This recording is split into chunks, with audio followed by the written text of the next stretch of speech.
होता है, सब पर पितहि प्रीति सम होई, बावजूद इसके उन तमाम पुत्रों पर पिता का जो प्रेम होता है वह पिता का प्रेम समान रूप से बरसता हुआ दिखाई देता है। इसी प्रकार यदि हम आदर्श माता के चित्रण को देखें तो महारानी कौशल्या जो है वह एक आदर्श माता के रूप में हमें दिखाई देती हैं रामचरितमानस में।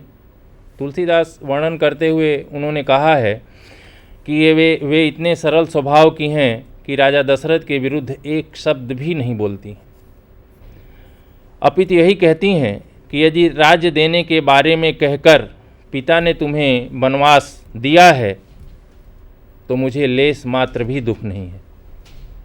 यदि आज के अगर हम संदर्भ में देखें तो ऐसे समय में कोई माता इस बात को स्वीकार करने के लिए तैयार नहीं होगी, लेकिन कौशल्या इस बात को कहती हैं कि मुझे लेस मात्र का भी दुख नहीं है।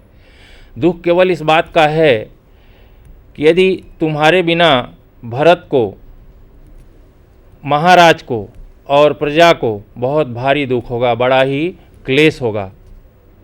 साथ ही आगे वे कहती हैं कि जौ केवल पितु आय सुताता, तो जनि जाहु जानी बड़ी माता। कौशल्या कहती हैं कि यदि केवल पिता की आज्ञा है तो माता को बड़ा मानकर तुम वन में मत जाओ, किंतु तव कानन सत जौ पितु मातु कहे मन जाना, तो कानन सत अवध समाना। किंतु यदि माता और पिता दोनों की आज्ञा है कि तुम वन में जाओ तो तुम्हारे लिए वह वन जो है वह सैकड़ों अवध के समान है। उनका जो इशारा था कौशल्या का वह कैकेयी की तरफ था कि यदि माता कैकेयी और पिता दशरथ ने दोनों ने तुम्हें वन में जाने के लिए कहा है तो तुम्हें वन में जाना चाहिए, और वह वन जो है, कानन जो है, वह तुम्हारे लिए सैकड़ों अवध के समान है। मैं नहीं मानता कि आज के समय में आज की माताएं इस तरह अपने पुत्र के प्रति अन्याय को देखकर चुपचाप बैठी रहेंगी। इसी प्रकार कौशल्या राम को समझाते हुए कहती हैं कि जब आप वन में जाओगे, आगे कहती हैं, तो पितु वन देव मातु वन देवी, खग मृग चरण सरोरुह सेवी। जब वहाँ वन में जाओगे तो वन देवता जो है वह तुम्हारे पिता हैं, वन देवी जो है वह तुम्हारी माता हैं, जितने भी पशु पक्षी वहाँ हैं वह तुम्हारे चरण की सेवा करने वाले होंगे। अंतहि उचित नृपहि वनवासु। आगे वे कहती हैं कि अंत में राजा को वनवास धारण करना होता है, लेकिन वय विलोकी ही होई हरासु। लेकिन तुम्हारी उम्र को देखकर, तुम्हारी कम उम्र को देखकर मेरा हृदय जो है वह बहुत ही दुख का अनुभव कर रहा है। तुम्हारी सुकुमार अवस्था को देखकर हृदय में दुख होता है। कौशल्या का एक रूप माता का रूप है। वहीं अगर हम देखें, अगर उनके सास के रूप को देखें, आजकल हमारे समाज में सास और बहुओं की जो लड़ाइयाँ होती हैं वह भी पारिवारिक विघटन का एक कारण है।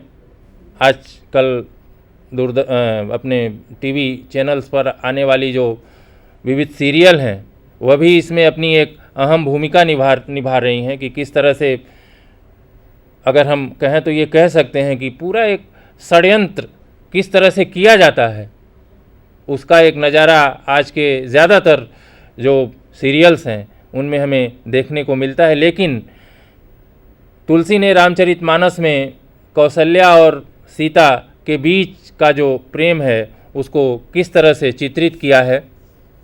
कौशल्या को जब इस बात का पता चलता है कि राम के साथ सीता भी वन जाना चाहती हैं तो उनके इस कदम से वे बहुत ही दुखी होती हैं। वे कहती हैं कि मैंने सीता को आँखों की पुतली बना कर रखा है, कदाच शायद अगर सास इस तरह से अपनी बहुओं के साथ करें तो।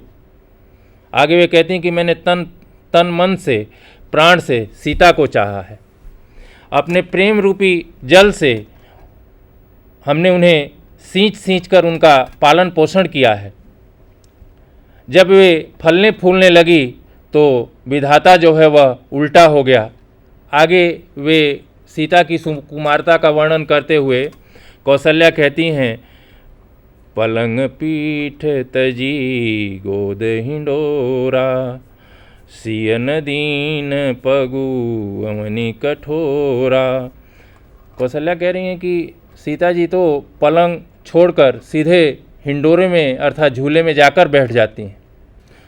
वे इतनी नाजुक हैं कि अब तक उन्होंने अपने कठोर पृथ्वी पर उन्होंने अपने कदम को नहीं रखा। सियन दीन पगु अवनि कठोरावन यानी पृथ्वी पर कठोर पृथ्वी पर उन्होंने अपने पैरों को नहीं रखा। जियन मूरी जिमी जोवत रहूं, दीप बाती नहीं टारन कहूँ।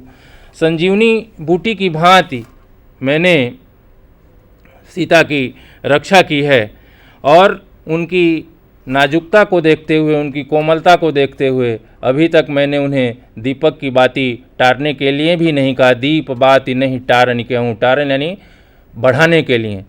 उस समय जिस समय का तुलसी का साहित्य है, उस समय इस तरह की बिजली की व्यवस्था नहीं थी। उस समय तो घरों में दीपक जलाए जाते थे और इसीलिए कौशल्या जो हैं वह उनकी कोमलता को देखकर कभी भी उन्हें दीपक की बाती बढ़ाने के लिए भी नहीं कहा। लेकिन वे आगे कहती हैं कि जब वन में जाना चाहती हैं तो देखते हैं कि राम की क्या इच्छा है। गोस्वामी जी ने एक आदर्श पुत्र के रूप में श्री राम का चित्रण भी किया है कि श्री राम जो हैं वह किस तरह से एक आदर्श पुत्र हैं।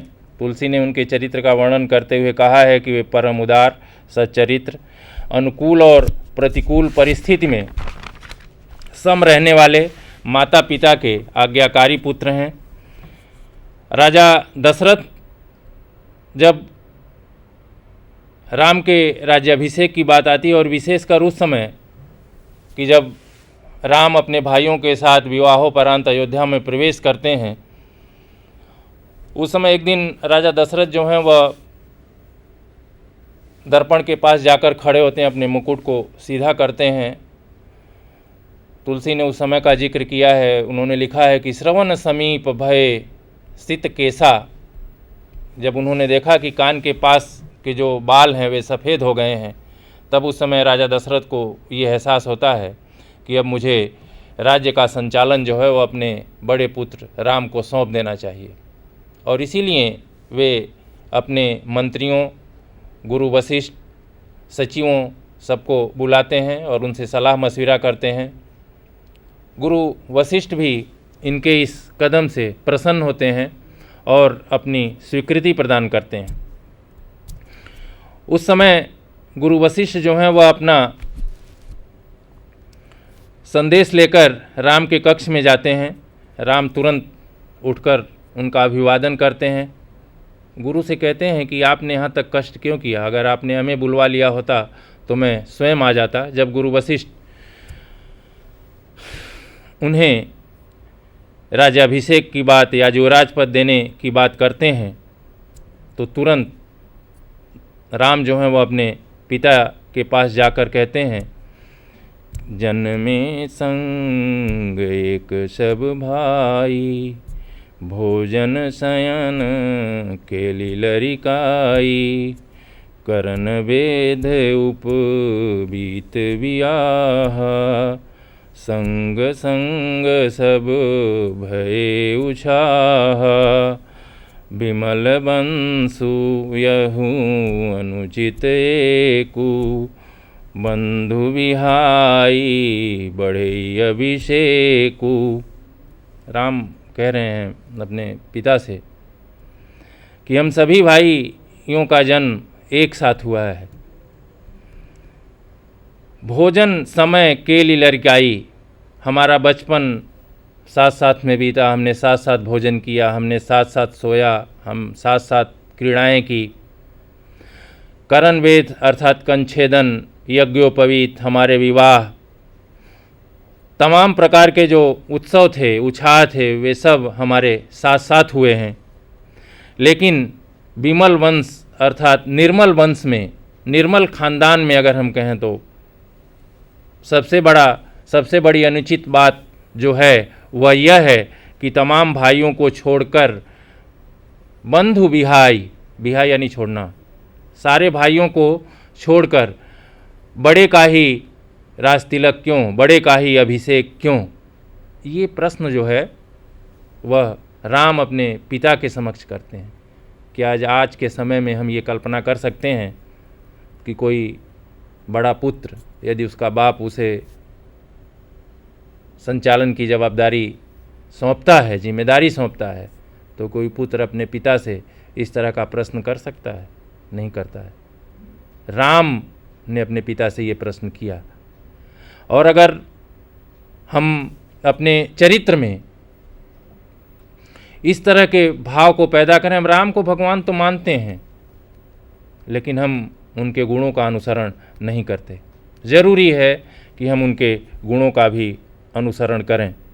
इसी प्रकार अगर हम राम के चरित्र को देखें तो जिस समय दशरथ से 2 वरदान के रूप में कैकेयी वरदान मांगती हैं, जिसके अंतर्गत भरत का राजतिलक और राम को 14 वर्ष का वनवास, उस समय राजा दशरथ को इस बात का बुरा नहीं लगता, किंतु राम के वनवास की बात सुनकर दशरथ जो हैं वे मूर्छित हो जाते हैं।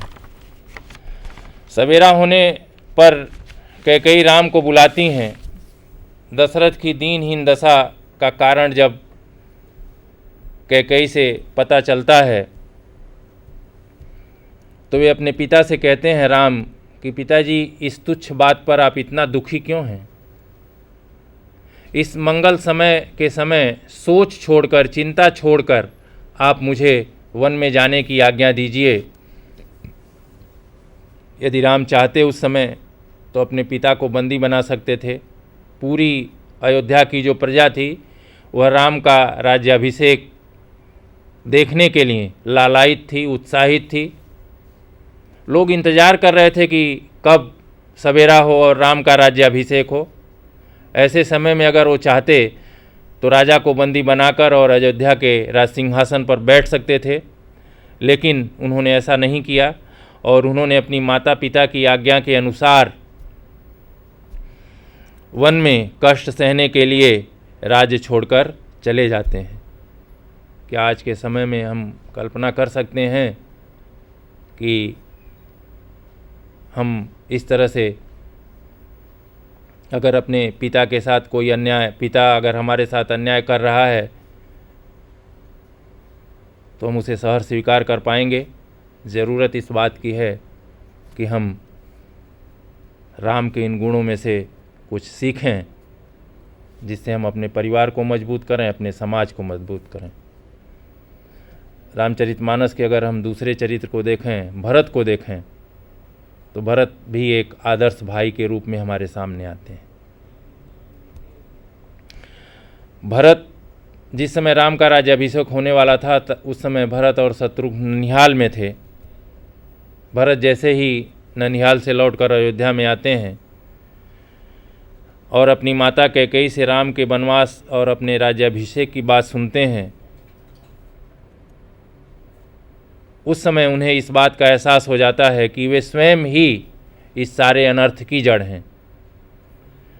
पिता की मृत्यु को भूलकर जब उन्हें राम के वनवास का पता चलता है तो उस समय वह बिल्कुल सन्न रह जाते हैं। उनका होशो हवास जो है वह गायब हो जाता है। अपनी माता कैकेयी को वे दोषी मानकर तुरंत माता कौशल्या के पास जाकर विलाप करने लगते हैं। माता कौशल्या, गुरु वशिष्ठ, सुमंत, अन्य जितने भी लोग हैं, उनके समझाने पर भी वे राज्याभिषेक के लिए तैयार नहीं होते और श्री राम के दर्शन करने के लिए वे चित्रकूट जाने के लिए तैयार हो जाते हैं।